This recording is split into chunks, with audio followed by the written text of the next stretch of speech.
Hi everyone, কেমন আছো? দেখো আমরা সবাই চলে এসেছি আমার বান্ধবীর আশীর্বাদে। এই তো সবাই চলে এসেছে, ছেলের বাড়ির লোক তত্ত্ব নিয়ে। এরপর আমাদের বান্ধবীও বসে পড়েছে আশীর্বাদের জন্যে।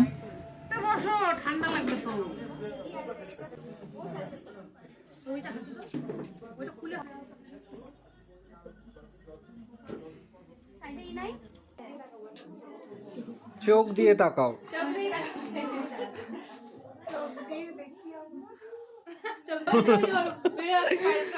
ঠিক বলেছো। এরপর আমাদের খিদে পেয়ে গিয়েছিল, আর আমার বান্ধবী সুস্মিতা আমাদের জন্য মিষ্টির প্যাকেট নিয়ে এসেছে। এটাকে কি বলে দেখি না, কারাকারি শুরু করে দিয়েছে। না না না, এরপর এক প্যাকেটে তো আমাদের হয়নি, আর এক প্যাকেট নিয়ে এসেছে। আমরা এতটাই ভুক খাই, আর সেটা নিয়েও আবার কারাকারি শুরু হয়ে গেছে। কারাকারি মিষ্টি না কারাকারি, আমি এটা নেব। তারপর আমরা খেতে বসে পড়েছিলাম। রান্নাগুলো তো দারুণ হয়েছিল। এরপর আমরাও একটু ফটো তুলে নিলাম। ফটো তুলে তারপর বেশিক্ষণ লেট করিনি, বাড়ি চলে এসেছিলাম। দাঁতটা বের না তো করলে টাটা। ফকলা হাসি।